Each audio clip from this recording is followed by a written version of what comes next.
আসসালামু আলাইকুম। আজকে আমি রান্না করব মজাদার বট ভুনা। এই বট ভুনা খেতে খুবই ইয়ামি হয়। আজকে আমি গরুর বট রান্না করব। দেখুন দেখতে কি ইয়ামি হয়েছে। এই গরুর বটটা রান্না করার জন্য আমি প্রথমে কড়াইতে পেঁয়াজ কুচি ভেজে নিচ্ছি। এখানে আমি প্রায় 2 কাপের মতো পেঁয়াজ কুচি দিয়ে নিয়েছি, আর দিয়ে নিলাম কয়েকটা তেজপাতা, কয়েক টুকরা দারচিনি আর 7-8টা এলাচ। এখন মশলাটা যখন অ্যারোমা ছড়াতে শুরু করবে তখন এই পর্যায়ে আমি দিয়ে নেব মরিচ গুঁড়া। আমি এখানে প্রায় 4 চা চামচ পরিমাণ মরিচ গুঁড়া দিয়ে নিলাম। আর দিয়ে নিচ্ছি আমি এখানে হলুদ গুঁড়া। হলুদ গুঁড়া দিয়ে নেব আমি প্রায় 2 চা চামচ পরিমাণ। এখন মশলাটা একটু তেলের সাথে আমি ভেজে নিচ্ছি যাতে মশলার কাঁচা গন্ধটা না থাকে। আর দিয়ে নিলাম আমি এখানে 1 চা চামচ পরিমাণ ধনিয়া গুঁড়া। স্বাদ মতো দিয়ে নিলাম আমি লবণ।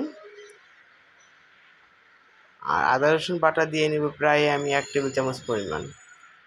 এখন সবগুলো মশলা আমি খুব ভালো করে কষিয়ে নিচ্ছি।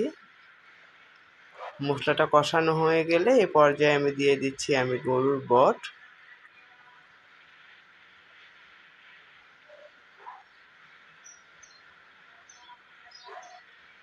আর গরুর বটটা আমি এ পর্যায়ে খুব ভালো করে নেড়ে চেড়ে মিশিয়ে নিচ্ছি মশলার সাথে।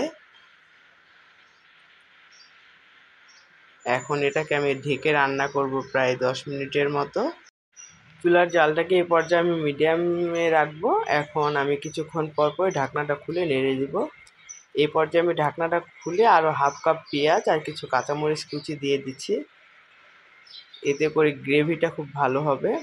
এখন খুব ভালো করে আমি নেড়ে চেড়ে নিচ্ছি।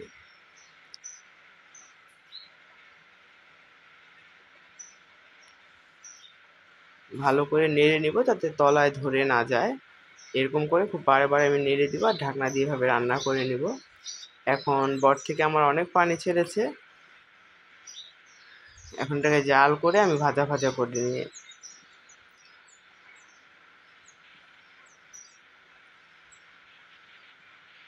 এই ভাজা ভাজা করলে বটটা খেতে ভালো লাগবে। এই করে আমি পুরোটা রস শুকিয়ে নিব আমি।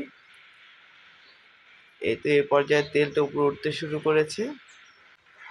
এখন এটাকে আমি কিছুক্ষণ পর পর নেড়ে আমি এর সম্পূর্ণ ঝোলটাকে শুকিয়ে নিব।